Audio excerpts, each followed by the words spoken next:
Ms. Wright, good morning, ma'am. Good morning. For the record, State of Tennessee versus Sherra Wright, docket number 1705881. Mr. Steve Reese Jr., Mr. Blake Allen are present for Ms. Wright. Mr. Austin Schofield, Ms. Paul Hagerman are present for the state.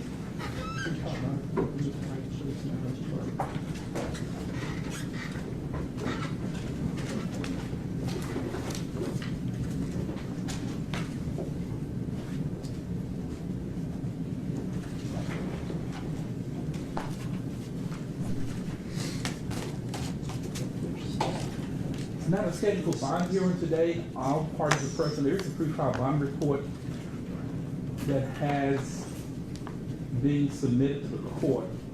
A copy of the report has been made available for all parties. And Mr. Ballard, Mr. Reese, this is Ms. Wright's motion. Do you have any additional proof that you want to submit on the bond hearing? Judge, we, other than the information contained in the pretrial services report, we've talked to the state about not having a live witness here today. Her brother, Julius Robinson, was planning to be here today, but got caught in a meeting at work. His testimony would be simply that Ms. Wright is reliable to appear in court and that he could live with her here in Shelby County. I prefer not to put on the record that address. If pretrial needs that, we can provide that, but the only additional proof above and beyond what's in this report would be that she would be living at home, in Shelby County with Julius Robinson, her brother. Yes, sir. Mr. Ballard, thank you. Mr. Hagerman, Mr. Schofield, any additional proof that the state wants to submit? Two items, Judge. The first, and Your Honor has heard this, we read it to the record at Mr. Turner's bond hearing, is, for lack of better terminology, the affidavit of complaint. Yes, sir. In the case. Yes, sir. I can pass that forward. I can read it again into the record if the court deems that appropriate. Because it is a separate hearing for Ms. Wright, if you would publish for the record, Mr. Hagerman, what the probable cause is for the arrest and the indictment on Ms. Wright, please. I will, Judge. Remember, it is lengthy, so I apologize. Yes, sir. July 19th, 2010, at 12:13 a.m., Germantown Police Department dispatch received a 911 call. Several gunshots could be heard by the police dispatcher. The identity of the caller was not identified at the time, and the police did not investigate. On July 22nd of 2010, Lorenzen Wright was reported missing by his mother, Deborah Marion. Lorenzen Wright was last seen leaving his ex-wife, Sherra Wright's house, located at 4530 Whispering Woods, Collierville, Tennessee, on the evening of July 18, 2010. On July 27, 2010, investigators reviewed Lorenzen Wright's phone records and found that one of the last phone numbers dialed was to Germantown 911 at 12:13 a.m. on Monday, July 19, 2010. Investigators discovered that the 911 call from the unidentified person had been made by Lorenzen Wright. Investigators were able to determine the location where Lorenzen Wright had placed the 911 call and focused a search in that area. On July 28, members of the Shelby County Search and Rescue Team located Lorenzen Wright's decomposing body in a wooded field south of Calais Cutoff and west of Hacks Cross Road in Memphis, Tennessee. Lorenzen Wright appeared to have been shot multiple times. 9mm shell casings were scattered around his body, and 25 caliber shell casings were located also in the crime scene. The Shelby County Assistant Medical Examiner Marco Ross performed an autopsy upon the body, ruled the death to be a criminal homicide for multiple gunshot wounds. On May the 30th of 2010, Jimmy Martin contacted homicide investigators and advised that he had information concerning the murder of Lorenzen Wright. Homicide investigators interviewed Jimmy Martin, who stated that he did have a role in the murder of Lorenzen Wright. Jimmy Martin stated in the days before the murder of Lorenzen Wright, he was present during a meeting in which Sherra Wright, Billy Turner, and he planned the murder of Lorenzen Wright. Jimmy Martin also stated that an additional unknown person, later identified by investigators as Claudia Robinson, was also present during this meeting. The conspirators made a plan to murder Lorenzen Wright in either Atlanta, Georgia, in his home, or lure him to Memphis, Tennessee, and murder him there. Jimmy Martin stated that he participated in the planning of the murder with Sherra Wright and Billy Turner, and he received payment for this by Sherra Wright. Jimmy Martin is the cousin of Sherra Wright. Jimmy Martin stated that he rode with Billy Turner to Atlanta, Georgia. Jimmy Martin stated that during the journey, Billy Turner told him that they were going to Lorenzen Wright's house in Atlanta to murder him. Jimmy Martin stated that Billy Turner and he arrived at Lorenzen Wright's home in Atlanta, Georgia, and unlawfully entered the residence through an unlocked window.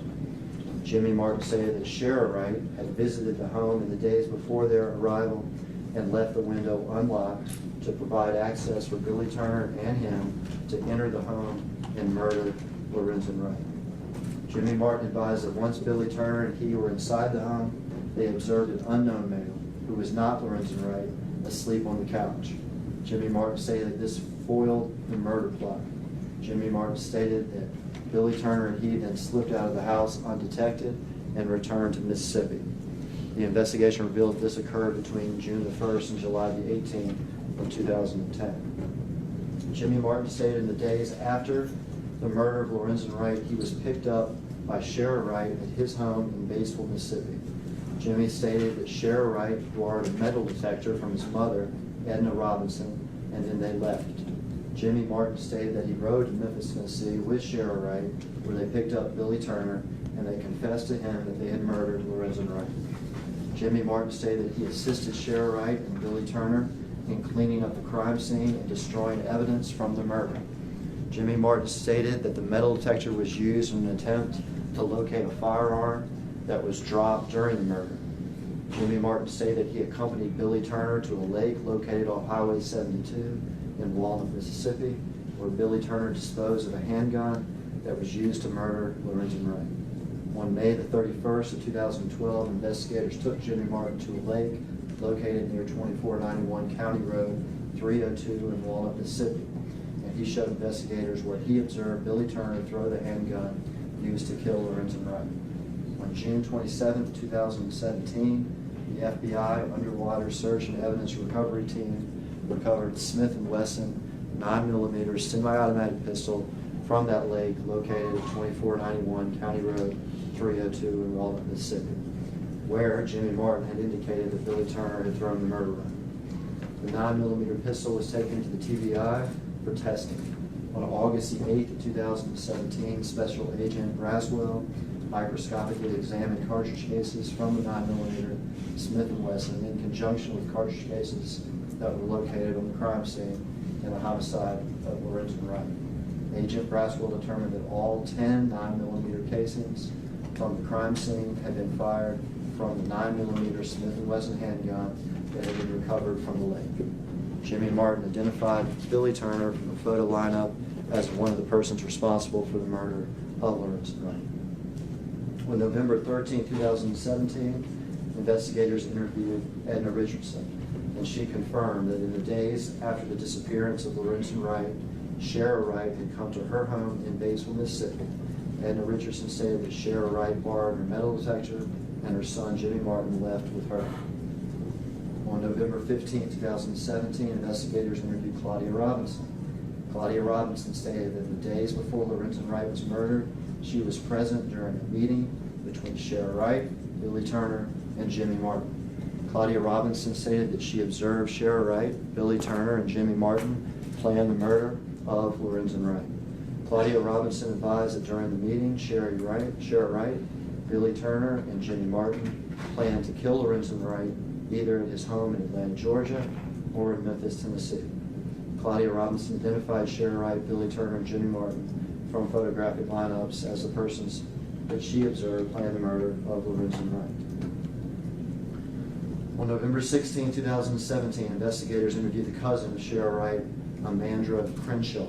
Amanda Crenshaw stated that she was riding in a car with Sherra Wright the day before Lorenzen Wright's body had been found. They were stopped at a traffic light at Hacks Cross in Winchester and were discussing the disappearance of Lorenzen Wright. Amanda Crenshaw stated that Sherra Wright pointed toward an area and stated he is probably dead in a field over there. The next day, Lorenzen Wright's body was found in the area where Sherra Wright had pointed out. Amanda Crenshaw also stated that Sherra Wright, Billy Turner, were involved in a sexual relationship during the time of the murder of Lorenzen Wright. After the murder, investigators dumped the contents of Sherra Wright's cell phone. On July 17, 2010, Sherra sent a series of sexual text messages designed to lure Lorenzen Wright into Memphis, Tennessee. On July the 18th, 2010, Lorenzen Wright flew to Memphis, Tennessee, and met Sherra Wright at 4530 Whispering Woods, Collierville, Tennessee. Lorenzen Wright left the home around 11:30 a.m. and was murdered shortly later at Hacks Crossing, Filet Cutoff in Memphis, Tennessee. Phone records indicate that Sherra Wright, Billy Turner, and Jimmy Martin communicated both before and after the criminal homicide of Lorenzen Wright. Sherra Wright received an insurance benefit of $1 million for the death of Lorenzen Wright. On November the 7th, 2017, investigators obtained a court order by Shelby County, Tennessee Criminal Court Judge Division 6, Judge John Campbell, authorizing the interception and the monitoring of wire communications with Sherra Wright and Billy Turner's cellular devices. On November 7th, investigators began monitoring communications. On November 9th, 2017, investigators released information to the media that the gun used in the murder of Lorenzen Wright had been recovered by police. During the interception of Sherra Wright's communications, police learned that Sherra Wright heard about the police finding the gun used in the murder of Lorenzen Wright. This information caused Sherra Wright great stress. In a call, Sherra Wright stated, "Someone done sent somebody somewhere to get something," indicating that the police were talking to an informant. In another call, police learned that Sherra Wright planned an unexpected trip from California, where she now resides, to Memphis, Tennessee, to, quote, handle some business. On November 11, 2017, Sherra Wright flew to Memphis, Tennessee. On November the 12th, 2017, at 9:37 a.m., Billy Turner received a text message on his cellular phone from a phone utilized by Rosalind Coburn that stated, "I'm on her phone. I got a chance to see everybody but you this morning. This is your sis from Cali." Billy Turner appeared not to recognize the phone number and replied, "Wrong person." Billy Turner then received another text from the phone that stated, "Boy, that's Sherra on my phone." Several text messages were then exchanged as Billy Turner asked how long she'll be in town. Billy then receives a text message from the phone saying, "A couple days, you should eat at, quote, TJ's. Shortly later, Billy Turner places an outgoing call to Janice Taylor, believed by investigators to be TJ. Janice Taylor then puts Sherra Wright on her phone. During the conversation, Sherra Wright tells Billy Turner that she wanted to show him something, and they agreed to meet at Janice Taylor's house. Investigators recognized this meeting was arranged using third-party phones in an effort to conceal their contact from phone records. Investigators conducted surveillance at the home of Janice Taylor at 483 Starlight, Collierville, Tennessee. On November 12th at 2:32 p.m., investigators observed a meeting between Billy Turner and Sherra Wright. Covert photos were taken of the meeting. On November 27th, investigators monitored a call between Sherra Wright and the mail. Sherra told the mail that when the police searched her house in Collierville, they missed 3 guns hidden in her house, and the guns were given to her. During the early stages of the investigation, the police did execute a search warrant at Sherra Wright's home. On November 28, 2017, investigators interviewed the sister of Billy Turner. Investigators advised Sherry Turner, the sister, that they were investigating a criminal homicide of Lorenzen Wright. Investigators asked Sherry Turner several questions in an effort to establish the activities of Billy Turner in the days before the homicide. Investigators also asked Sherry Turner and Billy Turner possessing firearms. Later that day, investigators monitored a call between Billy Turner and unknown male. Another conversation between Billy Turner and Sherry Turner could be heard in the background of this call. In the conversation, the female told Billy Turner about the interview she had with investigators. Billy Turner asked the female what the police had said. The female replied that they had asked her where Billy Turner's gun was. The female then tells Billy Turner, "You better hide that gun." 2 thumps are then heard, implying a violent reaction from Billy Turner. Billy Turner then said, "Shut your mouth," and can be heard whispering either, "I'll shoot you" or "I'll shoot you too." On December the 5th, 2017, investigators executed a search warrant at the home of Billy Turner. Inside the bedroom, they found documents and ID indicating that it was Mr. Turner's bedroom. Investigators seized a 12-gauge pump-action shotgun, as well as another firearm from the house. I think that's a relevant portion of the affidavit as it goes to Ms. Wright. So, Pass that forward, Your Honor. for the record, this is a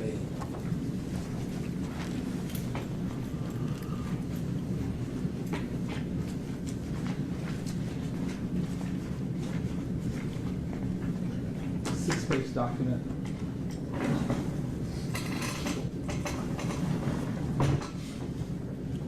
Probable cause affidavit for the arrest and indictment of Sherra Wright.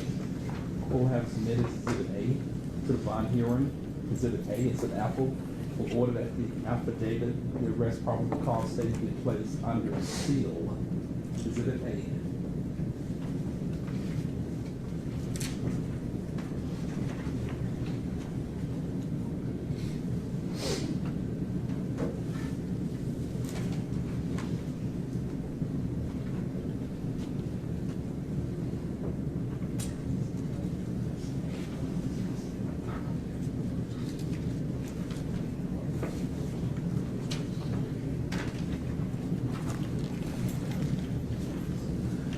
Hager, say this have an additional proof that you want to submit to the bond hearing. One more exhibit, Your Honor. This is a collective exhibit. This is a series of 6 incident summaries, is how it's titled. And it has to do with times that Mr. Wright has been cited, written up, disciplined during her incarceration at jail East. I'm not going to read each and every one of these into the record, but begins on March the 12th, infraction for passing items to another inmate underneath the door, which is an infraction at jail East. Similarly, on March 19th, a similar incident where she's passing items to another inmate. Similarly, on March the 30th, where she's passing items to another inmate. And then yesterday, May 29th, where she's passing items to another inmate. And then 2 more incidents from yesterday. One includes her being unclothed in her jail cell and flooding her cell, flooding part of the pod. And then a final incident from yesterday, late afternoon, after she attempted to flood the pod, in which she exclaimed, made derogatory statements, incendiary statements to officers, and caused a verbal, for lack of a better word, I guess, riot in her pod area. We've got these 6 that we can mark as collective exhibit from jail East. So now, Mr. Reese, have you had a chance to review these documents? Yes, sir.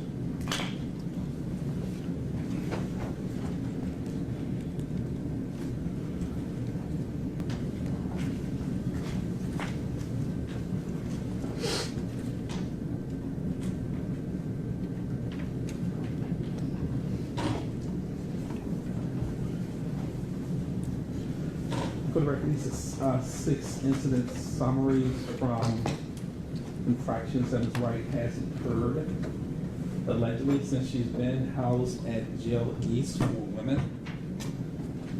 A total of 12 pages. Court will admit this is B as in boy collectively, and this will also be ordered to be placed under seal.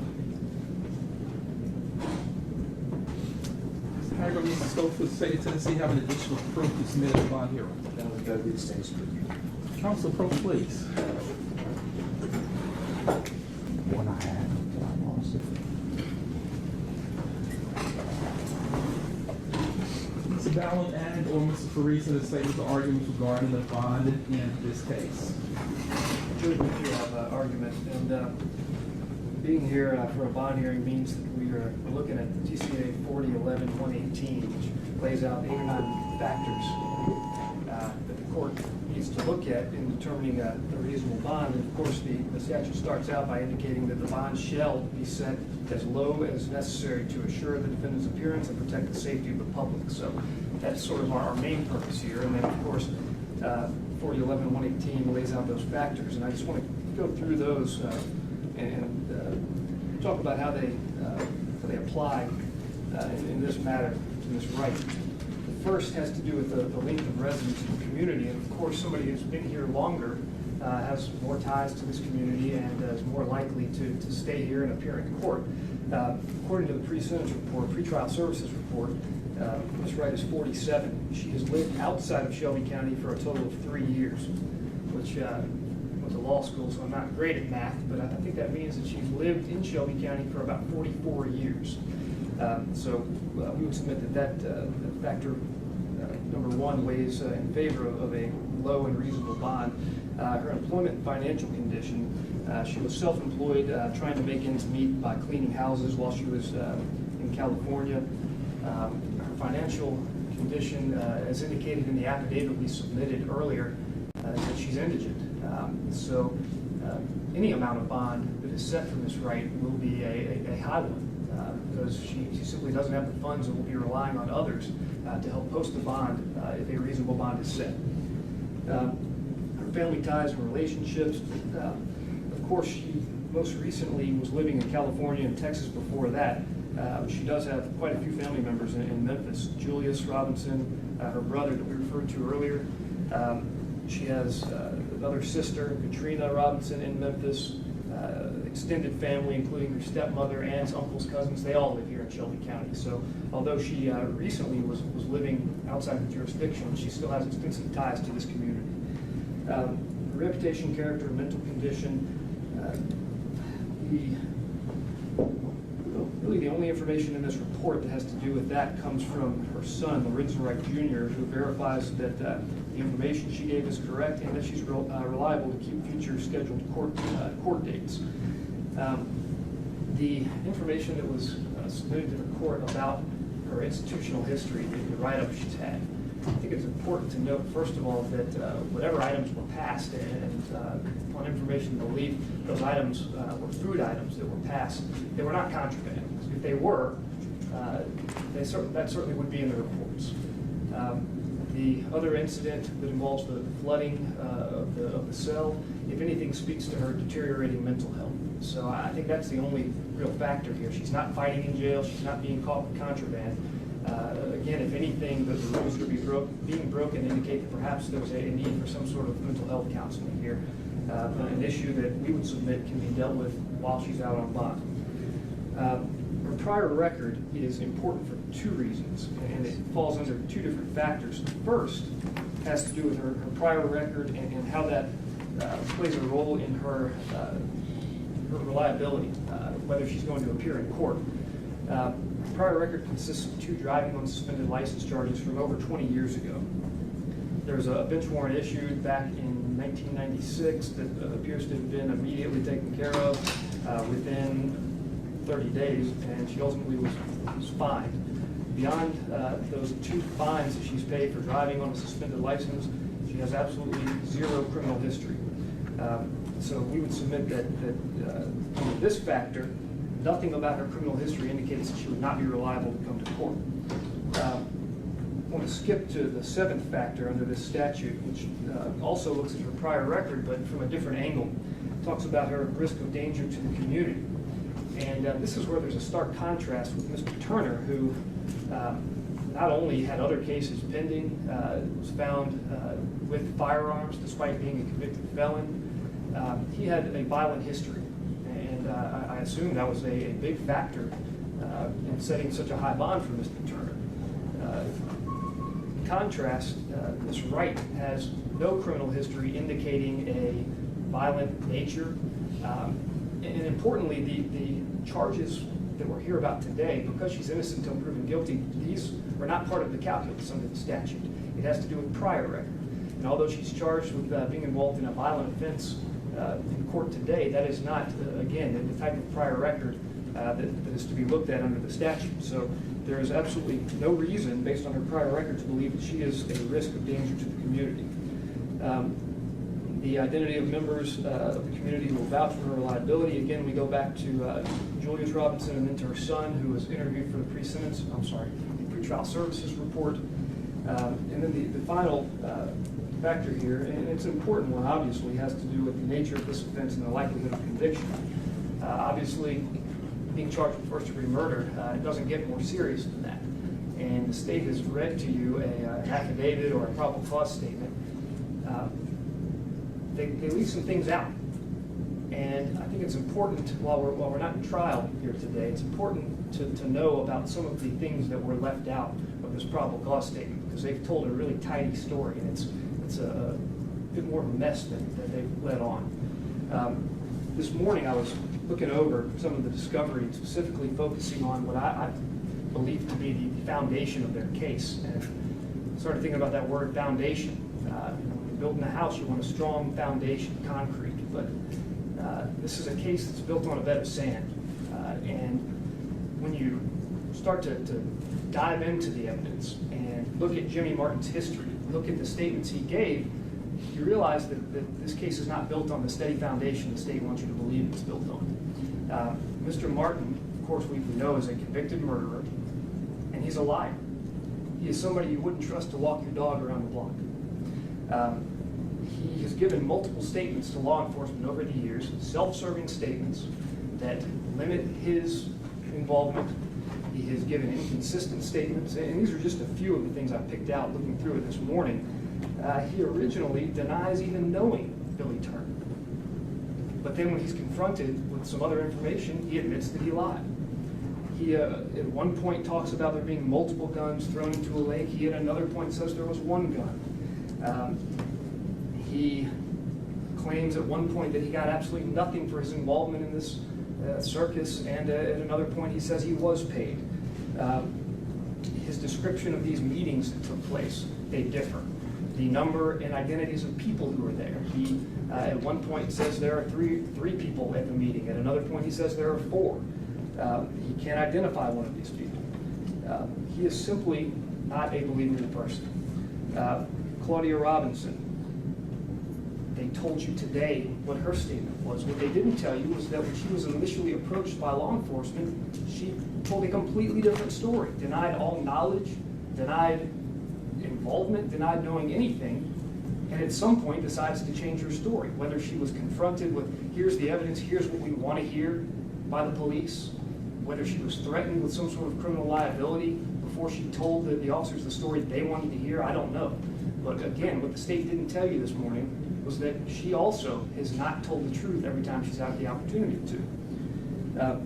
So while, again, this is a serious case, and again, the most serious charge that can be brought in this state, the state's charges are not built on the strong and steady foundation they want you to believe. And for that reason, taking all these factors into consideration, we believe that a $100,000 bond would be sufficient. Thank you, sir. Mr. Hagerman.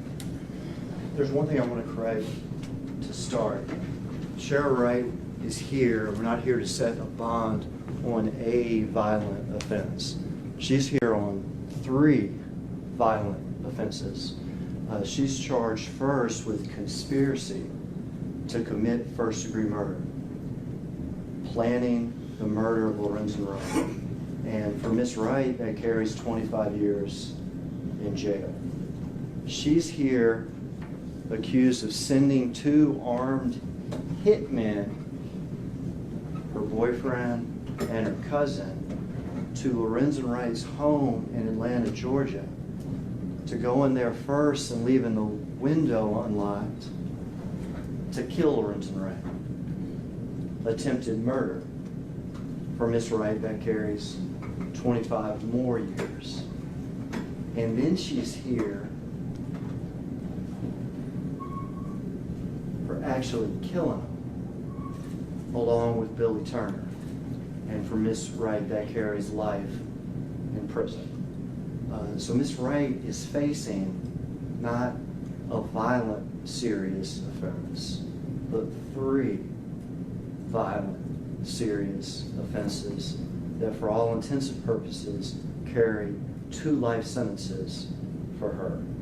So that's the severity of the offense, and that's her exposure at a trial or a guilty plea. The proof in this case, and I've heard Mr. Ballin and before Mr. Perry talk about Jimmy Martin. Your Honor heard from the affidavit that this case, especially the case against Ms. Wright, isn't built on the testimony of any one witness. Yes, Mr. Martin was there, conspired with her, went to Atlanta with Billy, can provide an eyewitness account of her involvement, and he's her family member. But his testimony is also corroborated by huge physical evidence. A lake in Mississippi, where at the bottom of it sits a firearm for years and years and years. And when it's finally recovered, it matches what? Every 9mm shell casing right there around the body of Lorenzen Wright. Jimmy Martin can and will be dragged through the mud. He's a convicted murderer, a bad person, but corroborated by a gun in a lake that was there for 7 years and matches every single shell casing. Beyond Jimmy Martin, the eyewitness testimony of her cousin, Claudia Robinson, who sat there in a room with Jimmy Martin, with Billy Turner, with Sherra Wright, and planned the murder of Lorenzen Wright. That's 2 eyewitnesses right there who saw it, who lived it, who breathed it. Circumstantial proof, a mountain of circumstantial proof outlined in the affidavit. Secret meetings, her reaction to the murder weapon that was found over the phone, tape phone conversations, travel from California to Memphis, unexpected and secret, using other people's phones to arrange a meeting with code, TJs, eat at TJs, during this investigation after the gun is found. This is not a case built on one witness, but a case built on 3 or 4 or 5 even different kinds of proof. Direct proof, corroborated direct proof, circumstantial proof, secret meetings, surveillance photos, recorded conversations. I'd ask the court to find that the likelihood of conviction is high, that the strength of this case with regard to Ms. Wright is great. Does she have ties to Memphis? Well, in the past, when she was arrested, she was living in California. Also at some point in Texas. Just during the facts of this case as outlined in the affidavit, you heard how she traveled from Memphis to Atlanta and from California to Memphis. There's all those things.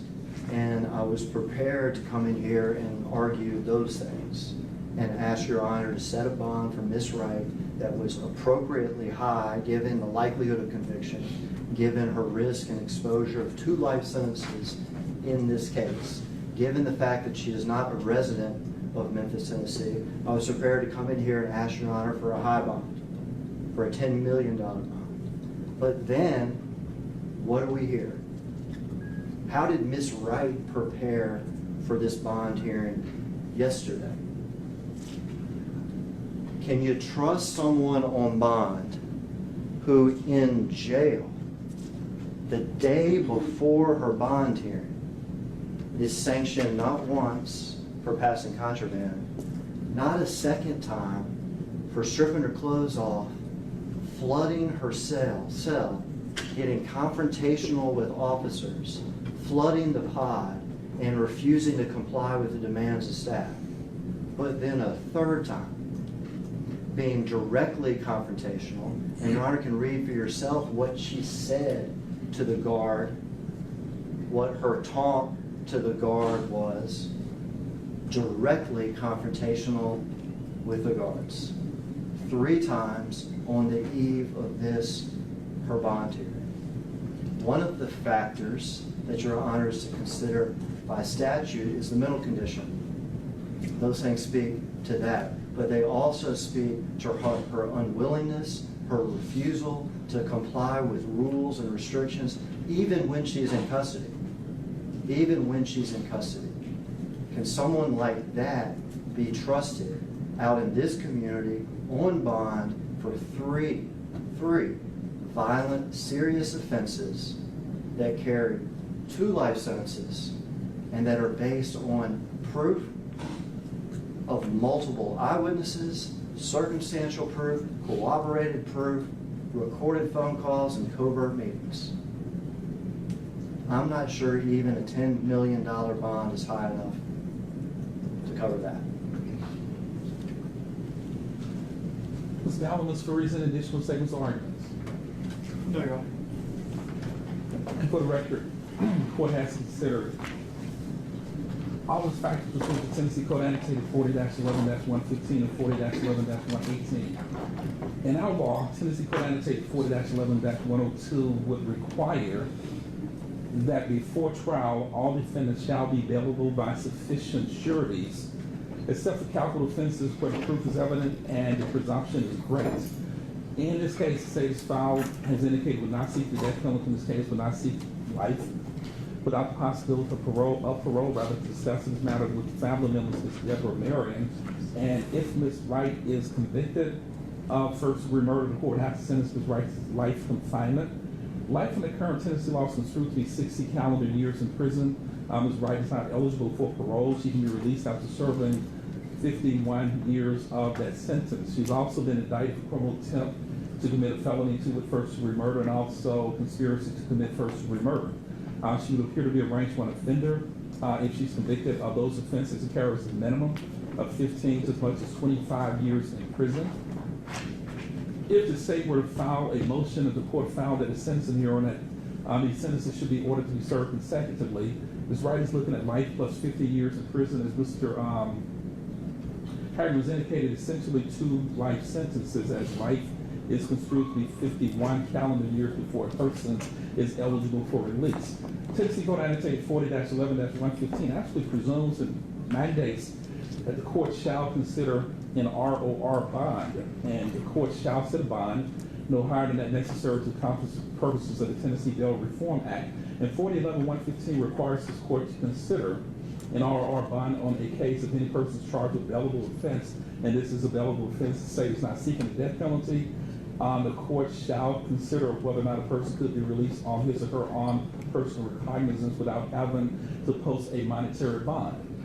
This court, there are several factors the court has to consider under 40-11-115. That includes the defendant's length of residence in the community, employment status and history, family ties and relationships, reputation, character, mental condition, prior criminal record, including prior release on recognizance or bail, an identity of any responsible members of the community who would vouch for the defendant's reliability as far as reporting to court, the nature and offense and apparent probability of conviction, and the likely sentence, insofar as these factors are relevant to the risk of non-appearance, and any other factors indicating the defendant's ties to this community. The bond hearing that we had on Billy Turner about 4 weeks ago, Mr. Perry made a statement that he had studied the court's history and set in bonds, and I don't know what history Mr. Perry has frankly been looking at, because I follow the law to its logical and sometimes illogical extremes. People may sometimes take exception to the rules that the court makes, but that's what the Court of Criminal Appeals and Supreme Courts are for. And if those courts believe that the court has followed inappropriate standards, they will let me know. I'm very proud of the history this court has and cases that have been handled on appeals and things have been reversed and sent back to this court. You can count on one hand. Since I've been on this bench for 12.5 years, you count on one hand sometimes the appellate courts have sent back something to this court and said, Judge Coffey, you might want to reconsider that ruling. We actually had a case in the court about 2 weeks ago, 17, 16, 15-year-old child that was sent from juvenile court with a no bond set on a case involving home invasions and kidnappings and aggravated robberies and special aggravated kidnappings. And this court released that young lady on her own recognizance. That case had a no bond was set, and I consider the factors that the court has to consider, just as I will in this case and in all other cases. And this is not a case that Ms. Wright should be considered to release on her own recognizance for personal recognizance bond. And having considered that this is not an appropriate case for personal recognizance bond, the court has to consider under 4011-116 whether there are any non-monetary conditions of release that the court could set. Non-monetary conditions of release, considering those same factors that the court has considered, including possibilities of electronic monitoring, curfews, house arrests, drug treatments, and other alternatives or non-monetary releases. And again, for the reasons that I will state shortly, this is not a case that the court feels that releasing Ms. Wright on a non-monetary release bond, conditions of bond would be appropriate in this case. This court finds that a bond shall be set pursuant to 40-11-117 and pursuant to 40-11-118, the court, there are two components, and 40-11-118 says the court shall set a bond no higher than that necessary to accomplish the purposes of the Bail Reform Act, and at the same time, to make sure the defendant will reasonably appear in court, the court has to consider what bond shall be set to make sure that the safety of this community is in fact protected. Ms. Wright is essentially, with the exception of the last 4 or 5 years, is essentially a lifelong resident of Memphis and Shelby County, the immediate area. She's 47 years of age. This report indicates that she stayed in California for 6 years. We note for the record that we had to extradite Ms. Sherra Wright from California. Took a while in order to get Ms. Wright extradited from California, and we'll note that for the record, take public notice of that, judicial notice of the fact that Ms. Wright was in fact arrested in California and had to go through an extradition process before she ultimately waived her rights to be brought back to Shelby County, Tennessee. But it did take some time to go through governor's warrant in order to get Ms. Wright back in Shelby County, Tennessee. She has resided in California, according to this report, for 6 months prior to her being returned to Shelby County with a husband, Timothy Robertson, Robertson. And before that, indicated she lived in Sugar Land, Texas, with her children for 2 years. And before that, indicated she lived in East Tennessee with a husband, Reginald Robinson, Robinson. She did attend Grand Canyon University. Indicated that she completed 16 years of school. It indicates that she's been self-employed for the last 5 years. Mr. Ballin indicates that she essentially is indigent and has been cleaning houses for the last few years. And this court does find that other than those 4.5 years or so where she was not living in Shelby County, that she does appear to be a lifelong resident of the Shelby County area. This court has also considered her financial status or ability to post a bond. As Ms. Ballin indicated, almost any bond in this case would essentially be a no bond because Ms. Wright does not have a wherewithal to post this bond. The court did, in fact, declare Ms. Wright to be indigent for purposes of investigation on this case. She does not appear to have a financial ability to post a bond on this case. This court also has to consider her family ties and relationships. She does have a brother who lives in Shelby County, Tennessee. Mr. Julius Robinson, and Mr. Ballin has indicated she will reside with Mr. Robinson should this court set a bond that she is able to make. She does appear to have significant family ties and relationships, not only in Shelby County, but in other areas. The information contained in this report was verified by her son, Lorenzen Wright Jr., who indicates that he believes that his mother is reliable to keep future court dates upon posting bonds. This court has to consider reputation, character, and mental conditions. And I will summarize this for the record because it's indicated by Mr. Hager there's some things in these incident summaries that caused the court some concern. Would not publish all of this, but Ms. Wright had 3 incidents yesterday on May 29th, 2018, the day she was scheduled to be in court, the day before she was scheduled to be in court. Some of the other incidents, as Mr. Ballin indicated, involved maybe passing food to other inmates is not something that the court puts a lot of emphasis on. But 7:55 yesterday morning, she had an incident for apparently passing items to another inmate, which is a violation of the institutional policies of the Shelby County Division of Shelby County Jail East. And at 15:49, 3:49 p.m., she's involved in another incident in which she's allegedly engaged in cursive, disruptive behavior, abusive, profane language towards security guards at Jail East, making some comments that are frankly, if true, are shocking, things that should not be published, should not and will not publish it, what she allegedly calls some of these inmates, because it should be embarrassing to Ms. Wright. It is embarrassing to this court. This court will not publish what Ms. Wright called some of these folks, but using profanity, words that we've become somewhat commonplace to, calling folks allegedly a bitch, quote, but also other offensive, absolutely offensive language that there is no place for that language if this is in fact true. Shelby County Jail East in the case of Ms. Wright is disrespectful to the staff. She refuses orders while she is in custody. She engaged in a disrespectful rant and slowly complied with those orders after they began to tell Ms. Wright that she continued to yell vulgar obscenities at the staff members, that they would have to use some chemical spray in order to get her to comply.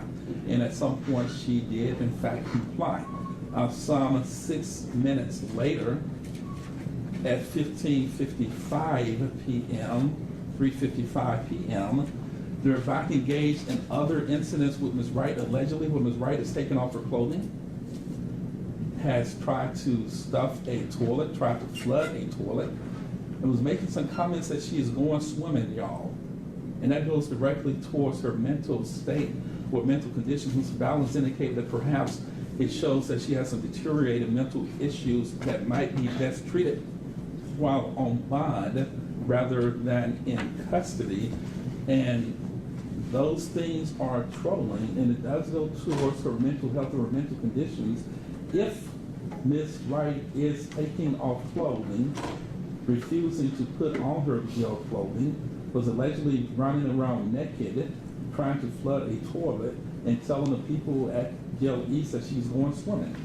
Something is not right if those things are in fact accurate, and the court does find that her mental condition, her character are reflected negatively by the abusive language, by the cursive language, by the derogatory language in which she refers allegedly to these deputy jailers out of Jail East, and by her telling these folks that she's got naked because she's going swimming. There is a disconnect that causes this court some concern.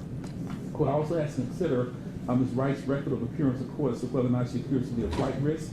She has been given citations twice in the mid-90s, 1995 and 1996, had one bench warrant that was issued. She ended up paying a $110 fine for driving her license revoked, canceled, or suspended, and a $250 fine for driving her license revoked, canceled, suspended, and apparently $275 fine for reckless driving. So criminal history is not extensive, has no great record of criminal convictions, three misdemeanor convictions. She has one instance in which a bench warrant had to be issued for her to arrest, so she does not appear necessarily to be a flight risk.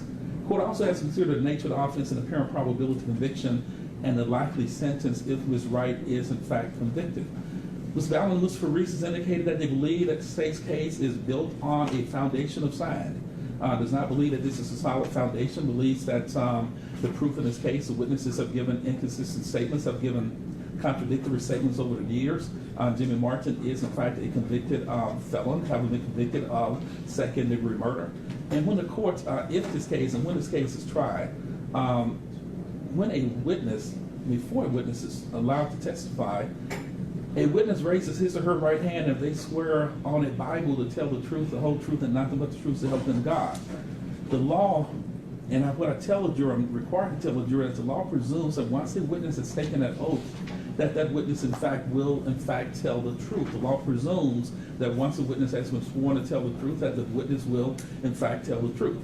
The law also presumes, will tell a juror that if there are inconsistent statements, the jury must reconcile those statements if they can without rashly or hastily concluding that a witness is sworn falsely, because again, the law presumes that those folks will tell the truth when they tell the truth. These statements that have been given outside of court are not sworn statements. Those are not statements made under oath, under the penalties of perjury, and it's frankly not a crime, unfortunately, to talk to police officers and not tell police officers the truth and to tell them different versions of the truth. That is not necessarily a crime. But when a person comes to court and takes an oath to tell the truth, the law presumes that person will in fact tell the truth. The law also would tell the jury they can believe some, all, or none of what a witness says. And this is a finding that the court has to make by preponderance of evidence, not by clear and convincing or not by proof beyond a reasonable doubt. As jury's verdict, in order to return a verdict on this case, the jury has to make these decisions beyond a reasonable doubt, but by a preponderance of the evidence, it does appear to be a reasonable likelihood of conviction in this case. This case, based on what is before the court, is not necessarily grounded only on Jimmy Martin's alleged testimony. It is also grounded on other family members in which allegedly Ms. Wright and others, Jimmy Martin and Billy Ray Turner, sat in a living room of Claudia Robinson, and when this alleged attempted murder and the actual murder was planned of Lorenzo Wright.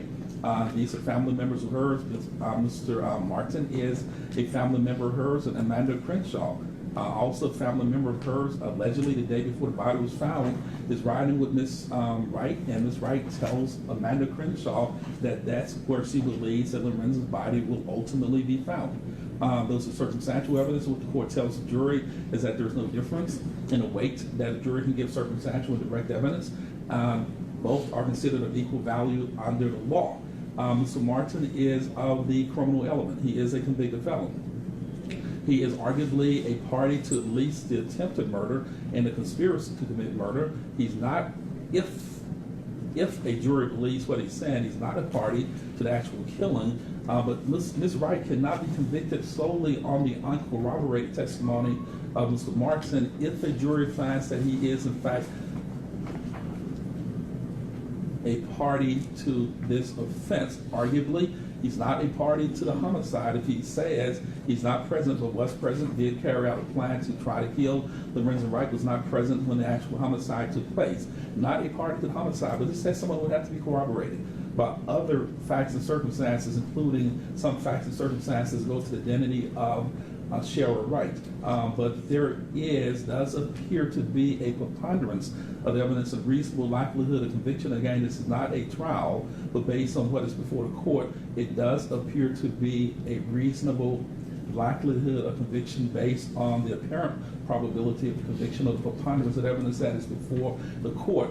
And again, the likely sentence in this case would have to be life at a minimum, and life plus 50 years if the court found that these sentences shall be ordered to be served consecutively.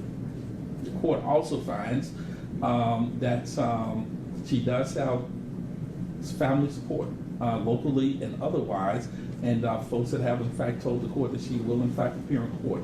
But appearance in court, or her appearance in court, is just one of the factors the court has to consider. The court has to consider whether or not Ms. Wright is in fact an ongoing danger to Shelby County, Tennessee. These are three separate crimes, as Mr. Hagerman's pointed out. This is not a homicide of Lorenzo Wright. These are three separate crimes in which Mr. Wright is a victim of a conspiracy in which people sat around and plotted his death. He's a victim of an attempted murder where folks traveled to Atlanta, Georgia, allegedly to kill Mr. Wright, but found another unknown, unsuspected person in the apartment, did not carry out that homicide at that point. And then the actual killing itself, in which a gun that was allegedly used to kill Lorenzo Wright is discovered in a lake. It's tested by the Tennessee Bureau of Investigation, and all recovered shell casings, according to the Tennessee Bureau of Investigation, were all fired by this gun that Mr. Martin led members of law enforcement to in a lake in Mississippi. If this were federal court, and I will continue to say this, if this were federal court, and most states in the United States of America, if a court makes a finding, and I make this finding for the record, there are no combinations of bonds, no conditions, no non-monetary conditions of bond, and bond itself that this court could set that would make sure that Ms. Wright is not an ongoing danger to Shelby County, Tennessee.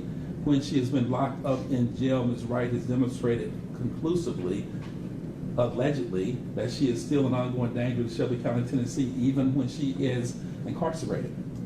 Allegedly cursing out deputy jailers, allegedly threatening deputy jailers, allegedly making remarks to these folks that are so foul, so offensive, so incendiary that I would not even publish those statements in the courtroom. But if she's acting that way while she is in custody, safekeeping,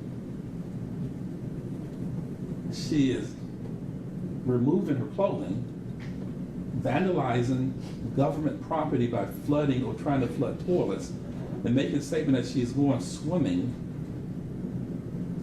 Ms. Wright does appear to be an ongoing danger to Shelby County, Tennessee. And again, these are 3 separate offenses that occurred over a several month period of time. This is not one isolated incident in which a person is killed and this is over with. This is the planning. It was a conspiracy to allegedly kill Lorenzo Wright, failed attempt to kill Lorenzo Wright, and finally Ms. Wright lured allegedly Mr. Wright back into Shelby County, Tennessee, where was ultimately killed as a result of multiple gunshots and at least 2 guns allegedly been fired. If this were in federal court, and in most states, if a judge finds that there are no non-monetary conditions of bond, and bond or combinations of the two that will protect this community, if a judge finds that by preponderance of evidence that it does appear to be a reasonable likelihood of conviction, if this were in federal court, Ms. Wright would simply be detained without a bond being set. I would urge the legislature, urge our appellate courts to give trial judges that discretion in state courts in Tennessee to set on violent cases where it appears to be a reasonable likelihood of conviction, give trial judges the ability to simply say Ms. Wright will be detained without a bond. If this were federal court, that would be the finding. And in federal court, it's a higher standard. The court would have to find by clear and convincing evidence in order to detain a person. In state court, the threshold is a lot lower. It's simply by preponderance of evidence. And I do find that there are no combinations of bond and non-monetary conditions of bond that can protect this community. Not only while Ms. Wright is on the street, but while she is in custody. And that is something that the court grants great deference to in this case.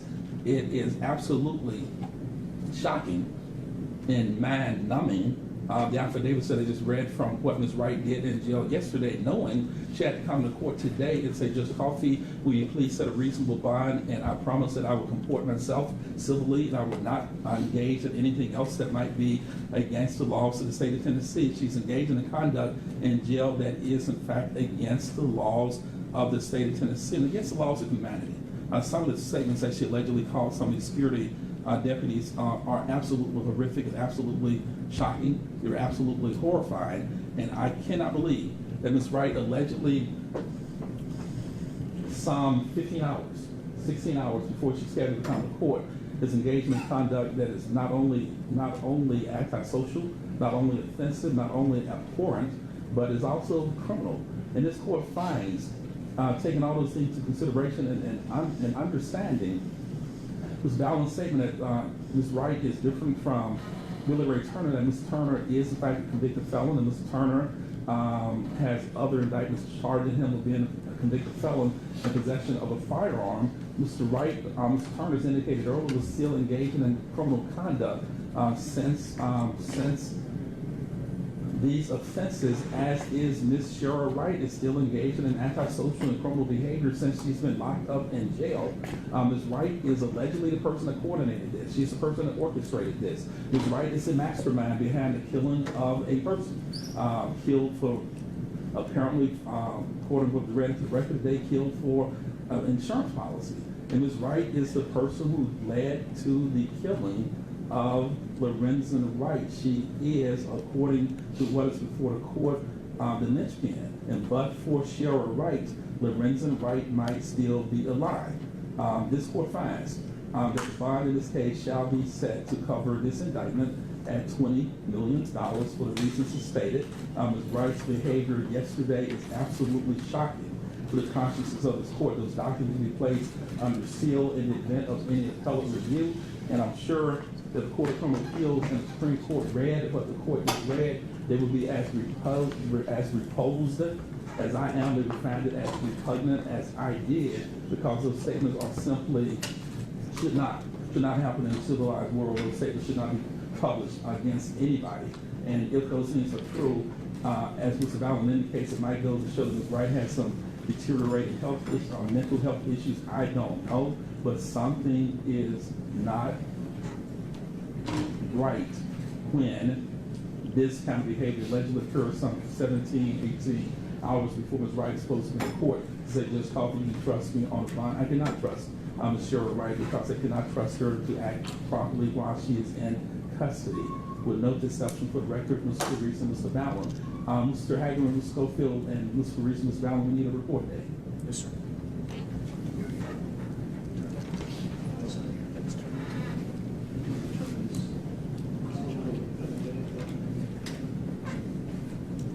Madam Clerk.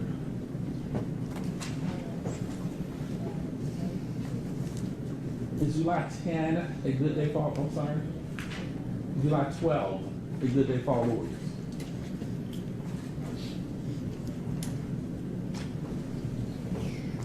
I'm good with that, Your Honor. For the record, we show this case set on July 12th for report setting. We'll also show Billy Ray Turner's case set on July 12th for a report setting also. Ms. Wright, you can step out, please, ma'am. Yes, sir. Bring him in for a second, please. Yes, ma'am. Thank you, Ms. Wright.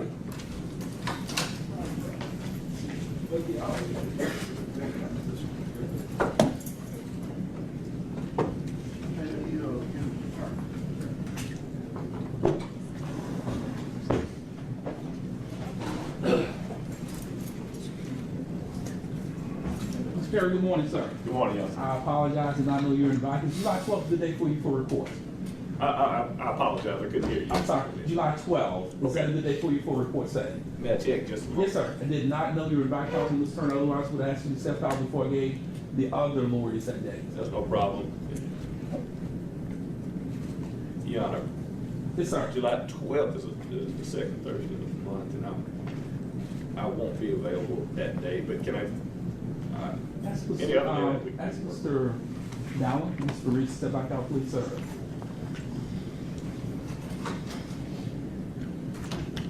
Dallin, Mr. Reese.